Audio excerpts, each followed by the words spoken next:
J'ai consacré ma vie à l'exploration de l'inconnu. Je suis allé dans des lieux où nul ne s'était rendu. J'ai vu des créatures que nul n'avait vues. C'est ma passion. J'ai retrouvé le Titanic.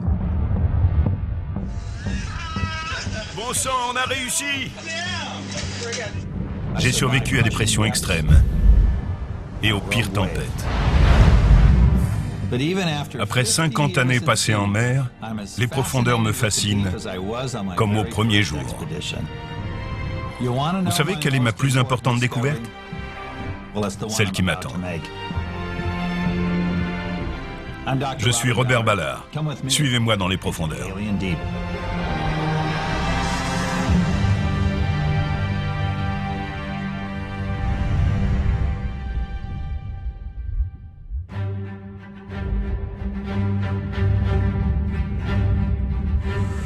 Relief en vue. Au fond de l'océan Pacifique, Tu as des reliefs à 40 mètres des deux côtés. Robert Ballard s'aventure dans un monde que seule une poignée d'hommes a observé. On est au pays des merveilles. Un volcan sous-marin fait naître de nouvelles terres et régénère l'océan. Les gens me demandent ce que je vais trouver. Je leur réponds que je ne sais pas. Comment ça? Vous ne savez pas ce que vous allez trouver? Si je le savais, je n'irais pas. En revanche, Robert Ballard sait qu'il s'apprête à pénétrer dans l'un des endroits les plus dangereux de la planète. Si j'ai un problème dans mon sous-marin et qu'il me lâche, il éclatera comme une bombe. Les dangers ne se limitent pas aux seules défaillances mécaniques. La quête de Robert Ballard va le mener dans les abysses jusqu'à la source volcanique de la prochaine île hawaïenne.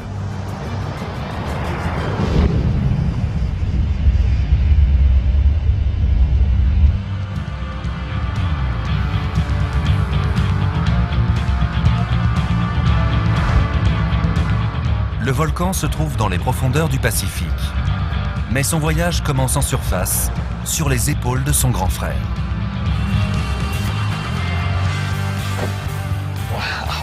On y est. Le toit du monde. On est sur la plus grande montagne de la planète. Ce n'est pas l'Everest, mais le Mauna Kea, sur l'île d'Hawaï. Le Mauna Kea est sorti de l'océan pour former le plus haut sommet de Big Island, la grande île d'Hawaï. Il mesure 1200 mètres de plus que l'Everest. Le Loei, le nouveau volcan qui donnera un jour naissance à la prochaine île hawaïenne, se trouve à ses pieds. La base de la montagne est là-bas, à plus de 5800 mètres sous le niveau de la mer. Si on ajoute les 4207 mètres du sommet, où je me trouve, on arrive à un total de 10 000 mètres. Notre voyage commence ici et se termine là-bas.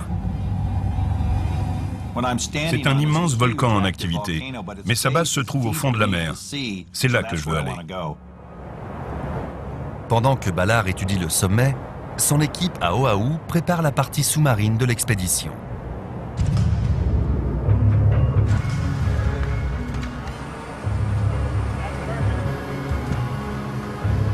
Le laboratoire de recherche sous-marine d'Hawaï dispose de 2 des rares sous-marins de plongée à grande profondeur qui existent à travers le monde.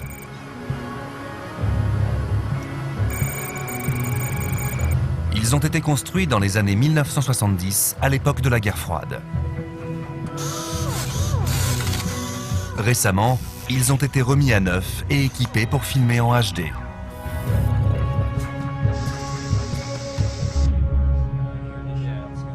Habituellement, chaque sous-marin plonge en solo. Ainsi, il en reste un pour lui porter assistance en cas d'urgence. Cette fois, ils plongeront ensemble. Si les choses tournent mal, les vaisseaux de secours les plus proches ne pourront jamais arriver à temps. C'est un peu comme aller dans l'espace. C'est presque plus dangereux en fait. Si vous avez une fuite dans votre combinaison spatiale, vous pouvez toujours prendre un morceau de scotch et arranger ça. S'il y a une fuite dans un sous-marin soumis aux énormes pressions des abysses, c'est une autre histoire. Si l'un des boîtiers qui protège nos caméras et nos éclairages lâche, il éclatera comme une bombe. L'implosion enverra une onde de choc qui endommagera tout ce qui se trouve à proximité.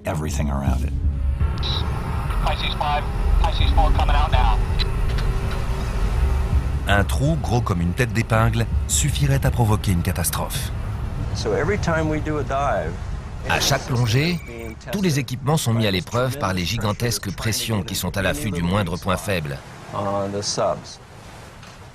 L'armature du sous-marin est constituée de flotteurs, de panneaux de fibres de verre et de divers composants fixés sur une sphère en acier de 2 mètres. Les parois de cette sphère mesurent 2,5 cm d'épaisseur. 28 trous y ont été percés pour laisser passer des câbles. Si l'un d'entre eux cède, de l'eau se mettra à gicler à plus de 200 kg de pression par centimètre carré. À de telles pressions, l'eau est capable de couper le métal.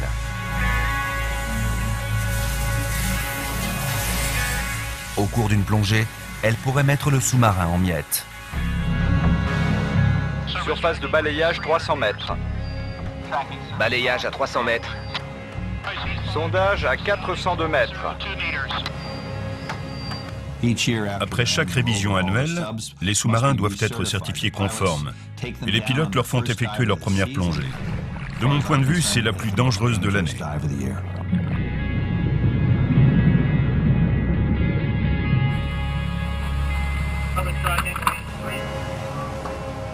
Décrochage de la ligne portante. 5 sur 5, décrochage.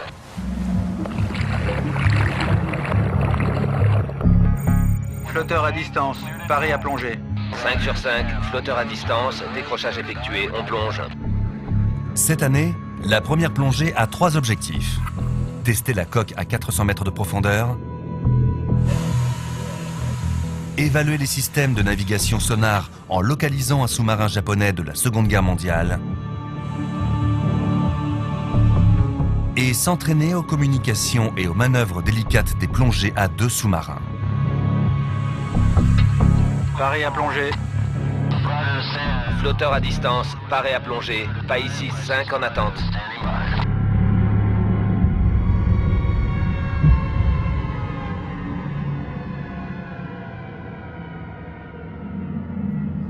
Ce sous-marin de poche a dirigé l'attaque japonaise sur Pearl Harbor en décembre 1941.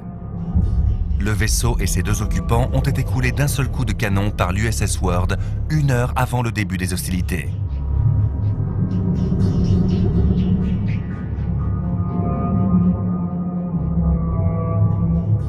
Ces événements n'ont été confirmés qu'en 2002, quand ce même Pisces a découvert l'épave.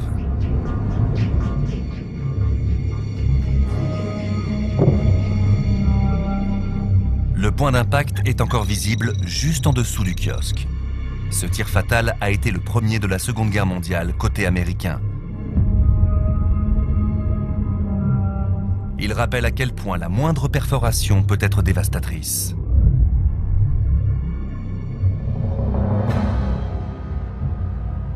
Robert Ballard n'essuiera pas de tirs ennemis, mais les dangers qui l'attendent sont encore plus redoutables.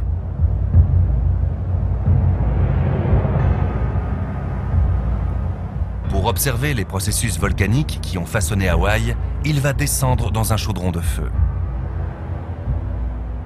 On est sur un point chaud. Certains l'appellent « cœur d'orage du manteau terrestre ». Des orages ont lieu à l'intérieur de la Terre et les plaques tectoniques se déplacent au-dessus. À la manière d'un fer à souder, il se ferait un chemin à travers les plaques et crée des îles. Le point chaud a fait naître les îles hawaïennes les unes après les autres, tandis que la surface terrestre passait au-dessus.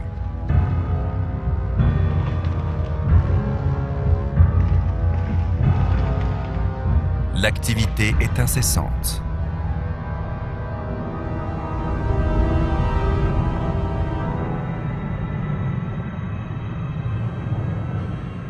Quand on est arrivé sur Big Island, un cratère est entré en éruption au sud du Mauna Kea.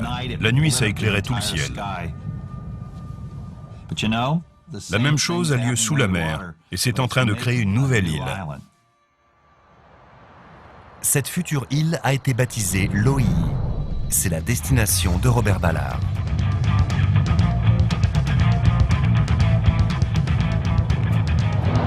Il quitte les cimes du Mauna Kea pour l'océan, où l'attend l'équipe avec laquelle il va plonger au cœur du volcan.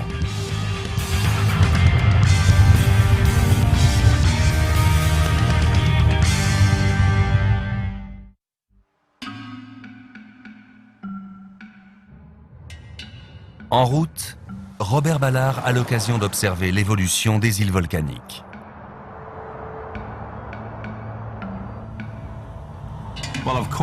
Cette première partie est facile. Il s'agit de descendre en voiture jusqu'au niveau de la mer. Mais comme je suis océanographe et géologue, je vais chercher des signes indiquant la présence de l'océan. Tout en haut, il n'y a rien. On se croirait sur Mars.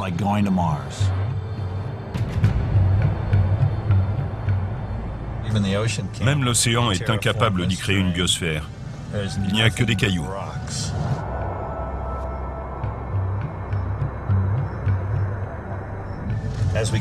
En descendant, il y aura plus d'humidité. Il fera plus chaud et on verra une série d'habitats transitionnels.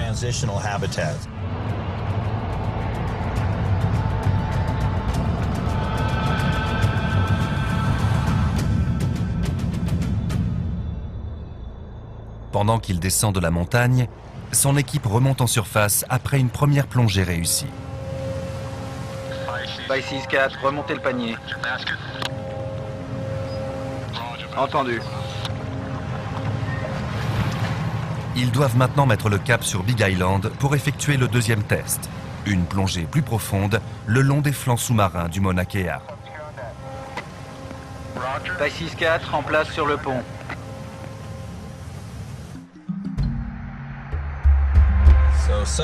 Nous voilà tout à coup en Afrique. On s'attendrait presque à voir des gnous. On est cerné par la savane.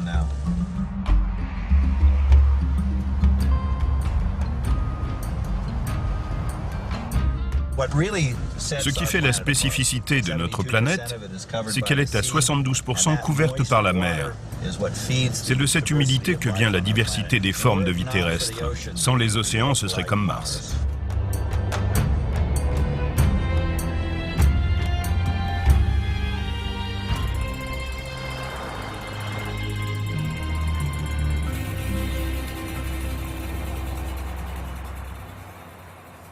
En aval de cette même montagne, les collaborateurs de Robert Ballard s'apprêtent à explorer la partie sous-marine du Mauna Kea. La deuxième plongée test va les emmener à 500 mètres de fond vers des champs de corail.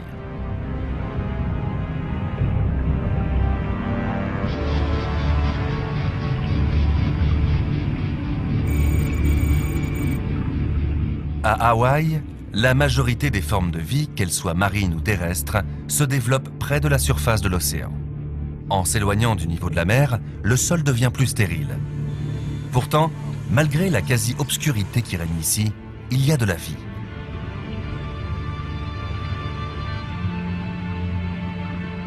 Les sous-marins avancent dans un jardin de corail.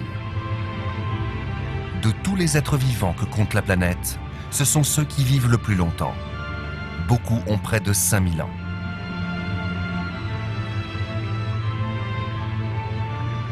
Ici, la pression est 70 fois plus élevée qu'en surface. Pour les Pisces, cela revient à avoir 70 autres sous-marins empilés au-dessus d'eux.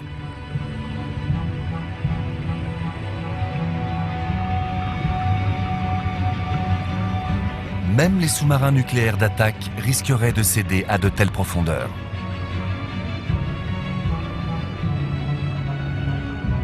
Mais les coques tiennent bon, la plongée est un succès.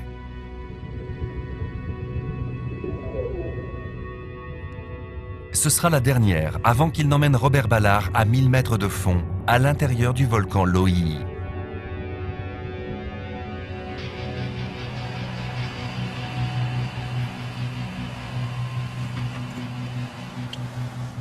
Malgré leur puissance terrifiante, le géologue qui sommeille en Ballard est fasciné par les volcans. Il admire leur façon de détruire et de créer. À Hawaï, les routes vont et viennent. C'est magnifique ici. Les îles hawaïennes ont été créées par le passage de la plaque pacifique au-dessus du point chaud qui les a fait surgir. La mythologie hawaïenne fait le même récit. C'est génial.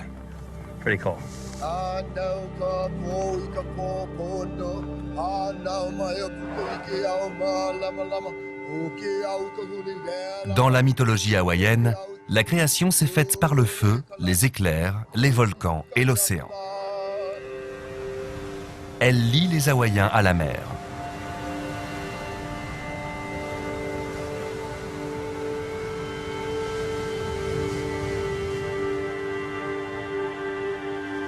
Même le surf, dont ils sont les inventeurs, est doté d'un arrière-plan mythologique. Pour des gens comme le surfeur et shaper de planche traditionnel Tom Pohakustone, c'est bien plus qu'un sport. Tout le monde passe à côté des origines et de l'essence du surf. Le surf tenait une place importante dans notre culture et notre mode de vie. Il permettait de rester en harmonie avec l'océan. On se développait physiquement et spirituellement pour se lier à l'océan.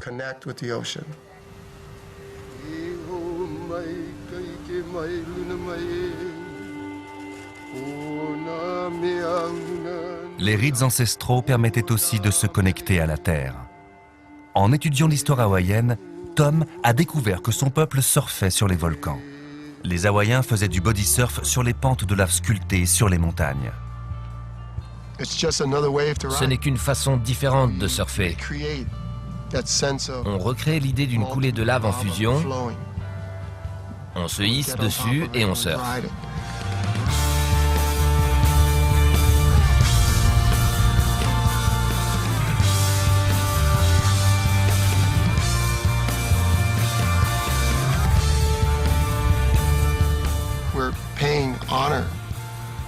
On rend hommage à Pélé, notre déesse des volcans. On surfe sur la lave jusqu'à l'océan et on prend conscience qu'il permet la croissance de la terre.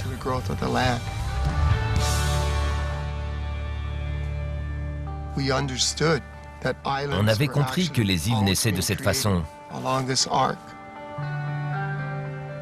Nous sommes sur un canoë. La terre n'est rien de plus qu'un canoë qui nous porte.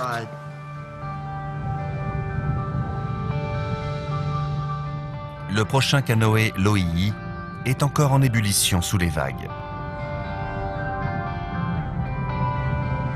Pour Robert Ballard, c'est l'occasion risquée mais irrésistible d'assister à la naissance de nouvelles terres dans les profondeurs de l'océan.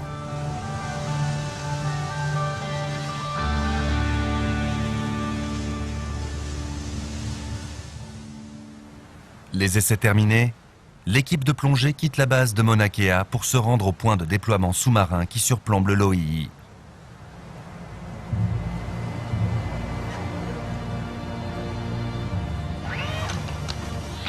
Caméra en action. C'est bon, elle répond. Le Lo'ihi se trouve au sud du Mauna Kea et continue de s'agrandir au moment même où nous parlons. Robert Ballard a hâte de partir l'observer.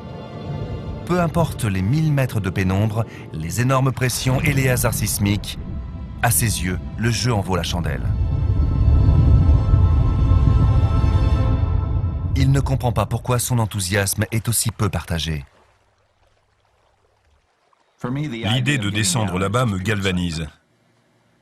Ça me laisse perplexe que notre espèce rechigne autant à explorer sa propre planète.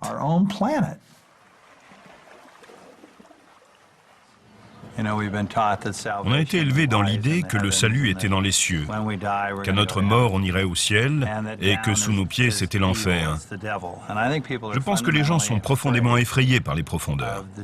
Elles sont sombres, elles sont menaçantes, c'est un monde étranger.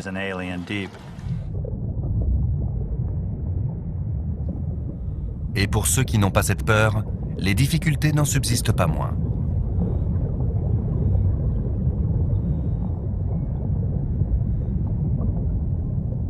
Certains, comme la pêcheuse au harpon Kimi Werner, ont appris à dompter l'océan sur de petits laps de temps. Elle est capable de retenir son souffle pendant près de 5 minutes, tandis qu'elle traque ses proies.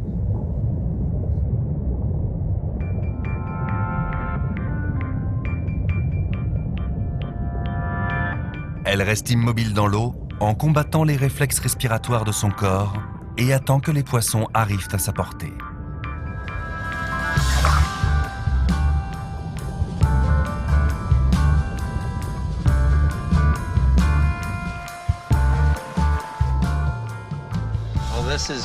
C'est une version moderne du chasseur-cueilleur. Leur technologie se limite à un masque, un tuba, des palmes et un harpon. Ils chassent dans les couches supérieures de l'océan. Les hommes font cela depuis qu'ils sont capables de retenir leur respiration et d'avoir un bâton pointu. Tu as réussi! On va manger ce soir.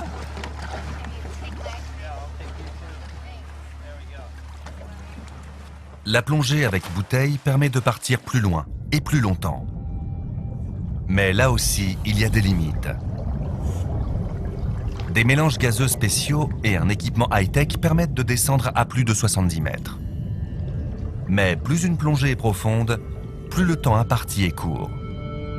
C'est pourquoi la grande majorité des flancs sous-marins du Mauna Kea n'a toujours pas été explorée.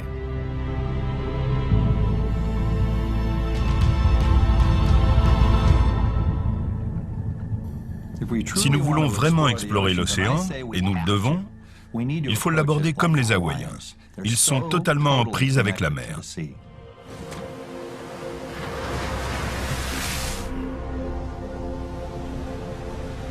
Robert Ballard va pouvoir mettre sa théorie en application.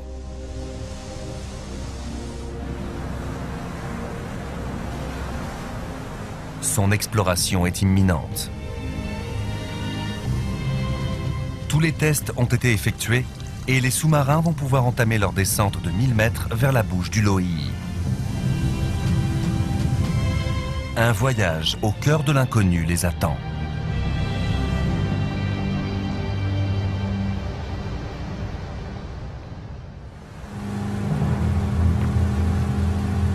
Mais avant, Robert Ballard effectue 4 heures de traversée agitée pour rejoindre le centre de commandement de l'expédition, le Kaoka.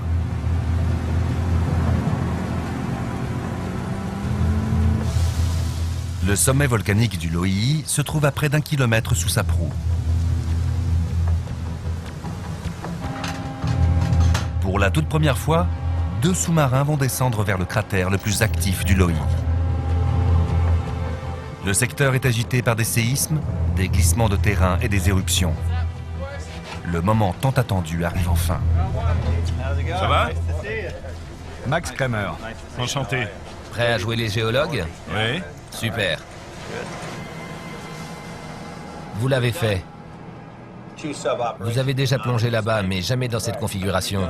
On a effectué de nombreuses plongées dans la fosse à 1 sous-marin et on a souvent plongé ailleurs à 2 sous-marins. Mais on n'est jamais allé à 2 sous-marins dans ce secteur exigu et instable. C'est un challenge. On aura le sonar à l'œil. La cible de l'équipe est la fosse de Pelée, un cratère de 600 mètres de large au sommet du Lo'ii. Elle s'est formée en 1996 après la plus grande série de séismes jamais observés à Hawaï. Le Lo'ii s'agrandit par à coup. En 2005, il a été secoué par plus d'une centaine de séismes. Ballard espère localiser les cheminées qui rejettent de l'eau chaude et riche en nutriments depuis leur cavité remplie de magma. Avec plus de 100 plongées à son actif, Robert Ballard connaît les risques. Activité volcanique, problèmes mécaniques, chute de rochers. Mais il s'en est toujours sorti. On faisait des prélèvements sur une paroi, on essayait de prendre un rocher, et on s'est rendu compte que c'était un petit rocher qui tenait un gros rocher.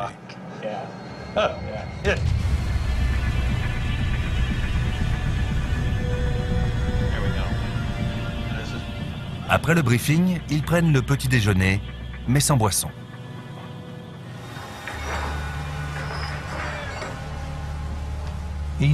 Chaque nuit, des heures avant les plongées, j'arrête de boire. Je me déshydrate car je vais me retrouver dans une sphère de 2 mètres sans toilette.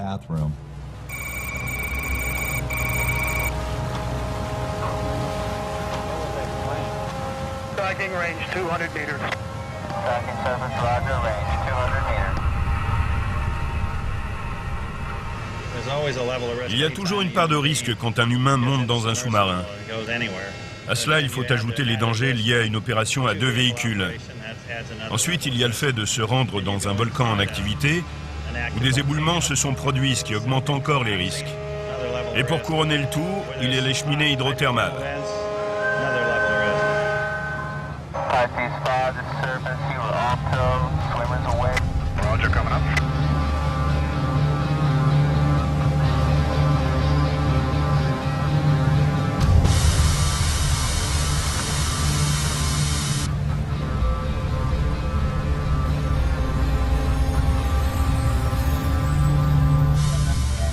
Largage.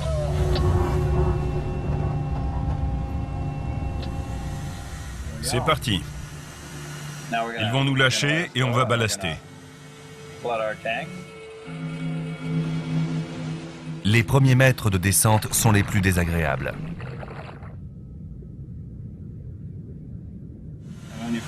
Quand on s'immerge, il fait chaud. Et c'est là qu'on est le plus ballotté. On essaie d'expédier la pré-plongée le plus vite possible.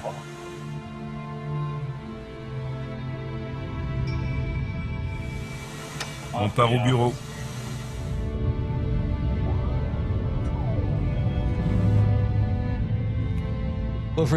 Pour descendre d'environ 1,5 km, il faut compter un peu plus d'1 heure. On a des systèmes de lest qui permettent d'alourdir le sous-marin. Et donc on descend sous l'effet de notre propre poids.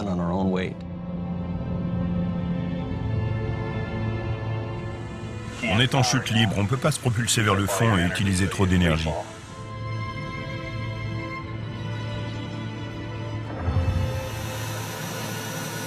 Paille 6-4 à plus de 100 mètres. À vous. Vous êtes à 230 mètres de votre axe de plongée. Utilisez le moteur pour aller à l'est pendant 4 minutes. Quand on touche la coque, elle n'est pas encore froide. Cap à l'est pendant 4 minutes. Après, il y aura de la condensation. Un jour, à bord du Novice, ça nous a fait croire que les écoutilles fuyaient.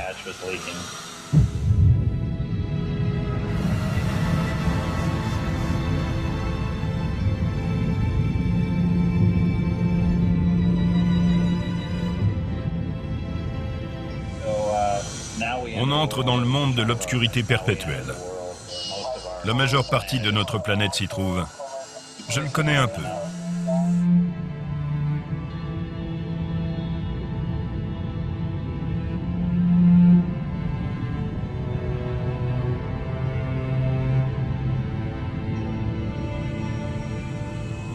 Il n'y a pas grand-chose à faire si ce n'est s'installer confortablement, tandis que le sous-marin descend vers l'un des lieux les plus hostiles de la planète.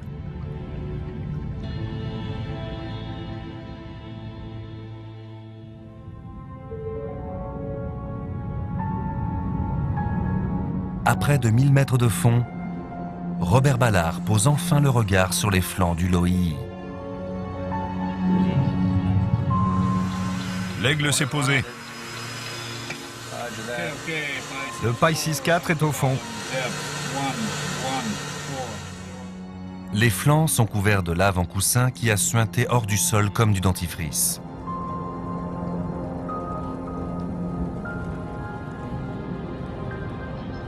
À l'extérieur, la pression est 100 fois plus élevée que sur Terre. Mais tous les équipements fonctionnent et les 2 sous-marins entament leurs manœuvres coordonnées.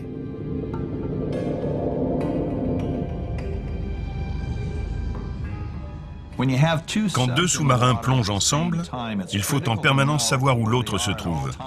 La visibilité est limitée et la pire chose qui puisse arriver, ce serait une collision.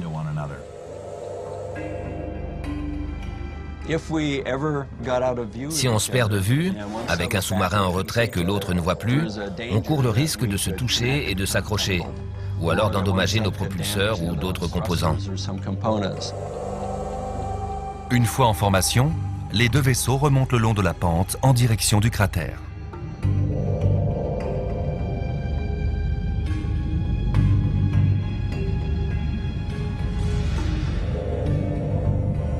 Les arêtes montrent la voie à suivre. Est-ce que c'est dangereux? Oui. Chaque plongée avec ce type d'engin est dangereuse. Et c'est encore plus vrai quand deux sous-marins évoluent dans un secteur exigu, à l'intérieur d'un volcan en activité.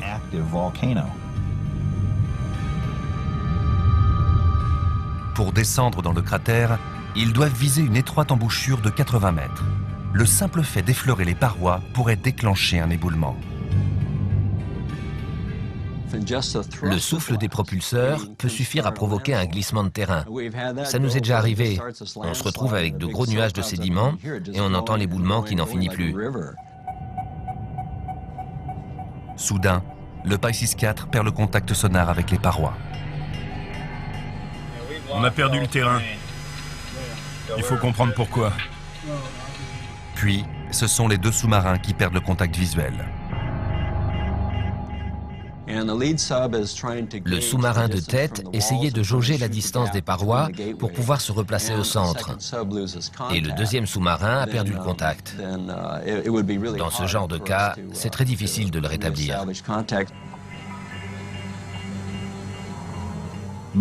Ce sont des moments de grande tension.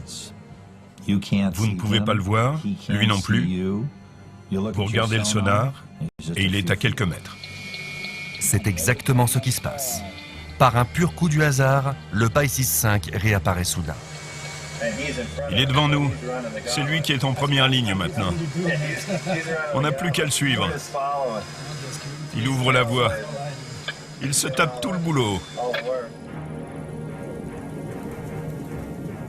La crise évitée, les sous-marins peuvent enfin admirer le bord du cratère. Il est jonché de rochers brisés qui témoignent de récentes éruptions.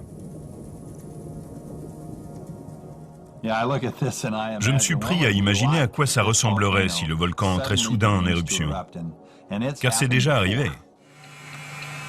Où on en est? On descend. On passe le bord du cratère.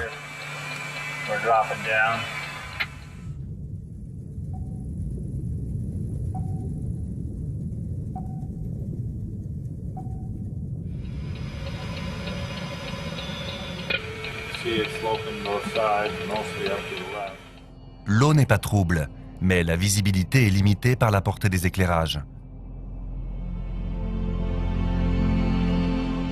Une fois l'entrée derrière eux, les sous-marins se dirigent vers l'abrupte paroi opposée.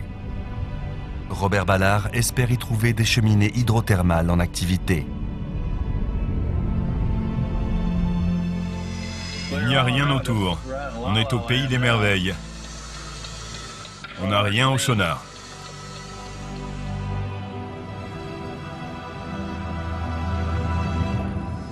Ça se rafraîchit.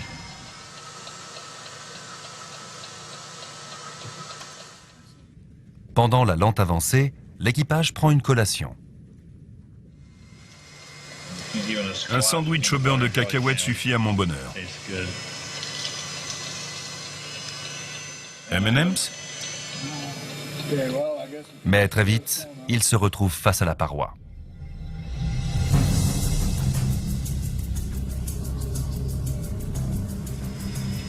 Il y a une paroi. On arrive dessus. Il y a de quoi vous faire faire demi-tour.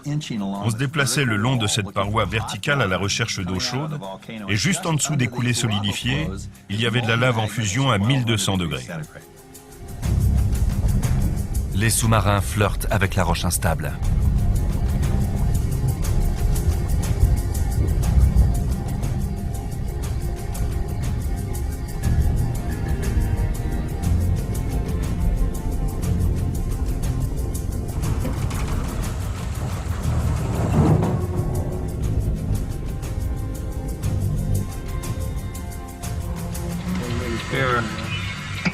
On la frôle. On pourrait écrire notre nom.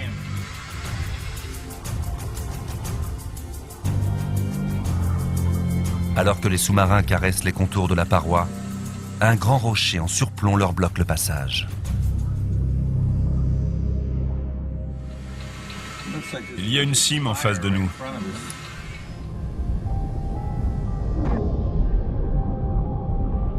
C'est le genre de rocher que l'équipe redoutait.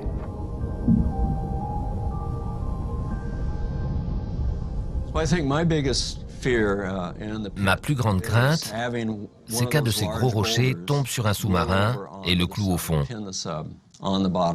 L'équipage se trouverait bloqué par son poids sans que le deuxième sous-marin ne puisse faire quoi que ce soit. Les sous-marins remontent pour s'éloigner du rocher. Reculez et virez à droite.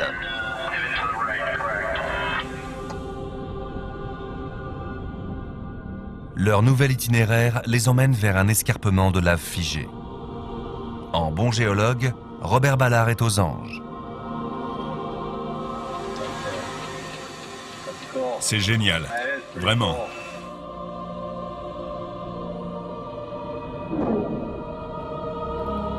Au-dessus de la paroi, le paysage change de façon soudaine. Ballard sent qu'il est sur une piste.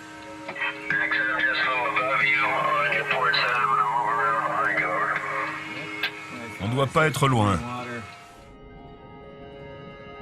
Les rochers sont couverts de bactéries oranges et les jets qui ondulent sont un indice qui ne trompe pas.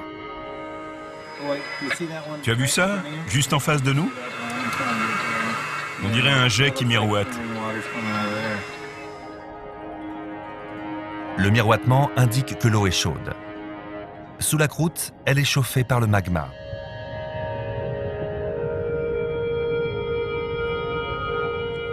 Ballard assiste à la fois à la naissance de nouvelles terres et à l'apport d'eau riche en nutriments et vitale pour l'océan. Il s'agit d'eau de mer qui s'est infiltrée dans le sol marin où elle a été surchauffée et chargée en sel, en minéraux et en métaux dans la chambre magmatique du volcan avant d'être rejetée par les cheminées. Ce sont ces cheminées qui font que la chimie de la mer est ce qu'elle est. La totalité des océans passe ainsi à l'intérieur de la Terre sur un laps de temps de 6 à 8 millions d'années. Je suis convaincu que c'est là que la vie a commencé.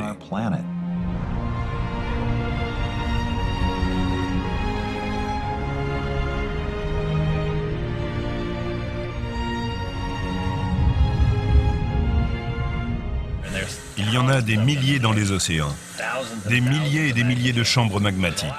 Leur activité est immense. C'est la source d'énergie de tout le processus. C'est là que ça se joue. Ce processus mène à la vie. Les volcans créent de nouvelles terres, mais ils fournissent aussi à la mer les substances chimiques dont tous les êtres vivants ont besoin. Et ils le font depuis des millions d'années.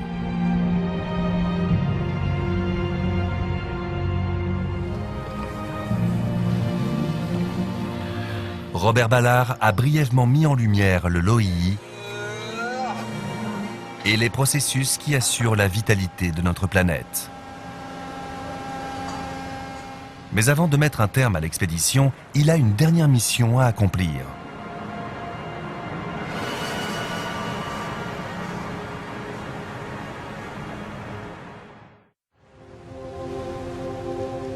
Le jour se lève sur le Kaoka.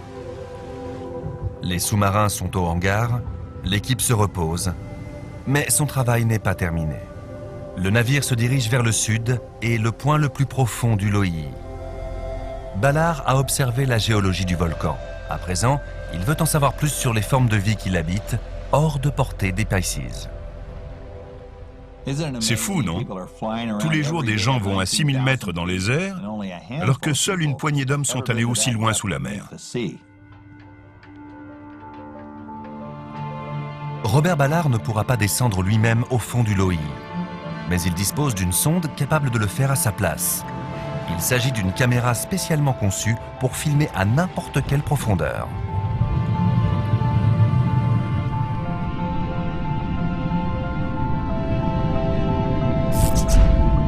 Elle va descendre vers l'inconnu le plus total.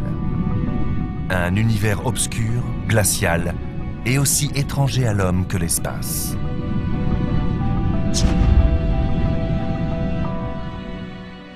On va voir un monde bizarre et étranger.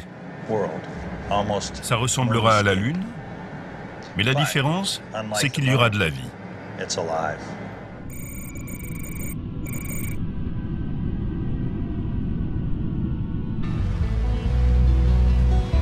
À la surface, il n'y a rien d'autre à faire qu'attendre. Ce n'est pas le fort de Robert Ballard, mais ses années passées en mer l'ont contraint à s'améliorer un peu. C'est le seul endroit où j'ai de la patience. Je n'en ai pas à terre. Ici, je sais que je ne peux rien y faire.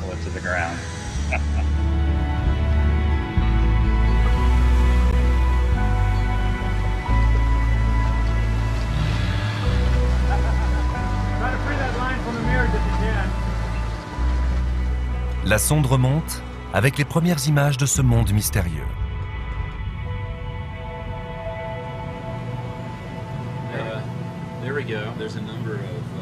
Il a fallu quelques heures pour que les étranges créatures des profondeurs viennent flairer les appâts attachés à la caméra. Je n'en avais jamais vu, ces géants. C'est une donzelle, un poisson très rarement filmé. Ce sont les premières images d'un de ces poissons en train de chercher de la nourriture. Ses yeux ne lui servent à rien. Elle s'en remet à ses grosses narines pour la guider vers la nourriture qui tombe de la surface. 2 crevettes se joignent à elle, ainsi qu'une anguille égorgée, un des grands charognards des profondeurs. On la voit se tortiller et tenter d'arracher un morceau d'appât. En le faisant, elle pousse tous ces petits crustacés qu'on appelle des amphipodes. Il y en a des nuées dans l'eau. Ils étaient en train de se nourrir. Puis vient une créature de grande taille. Il y a un costaud qui arrive. Il fait quelle taille? C'est quoi? Il s'agit d'un requin à longue dorsale, une espèce rare. Il mesure près de 3 mètres.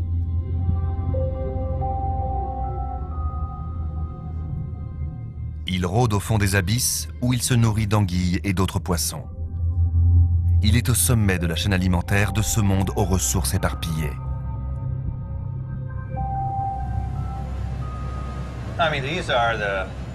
Ce sont des créatures qu'on observe rarement, car on n'a pas le temps de les attendre.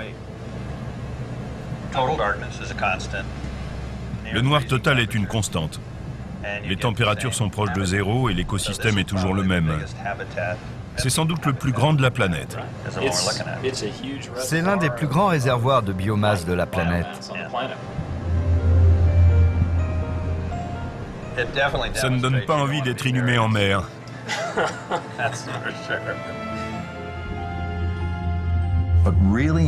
Ce qui est frappant, c'est qu'au sommet du Mauna Kea, il n'y a que des rochers. Au fond aussi, ça a l'air aride. Mais dans ce monde obscur et étranger, il y a bien plus de vie.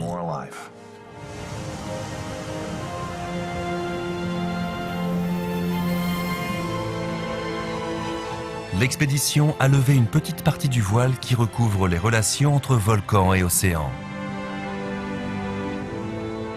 Sans elle, la vie sur Terre ne serait pas possible. Mais Robert Ballard n'a offert qu'un infime aperçu de l'immense habitat qui reste à explorer.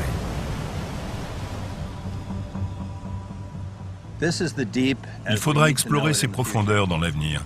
Il faut qu'on connaisse aussi bien la partie immergée du Mauna Kea que l'Everest.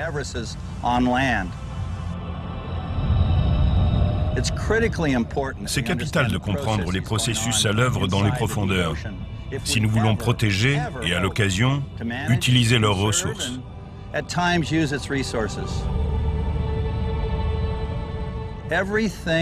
Tout ce qui fait de nous des humains, tout ce qui rend notre vie quotidienne possible, est lié au monde des profondeurs.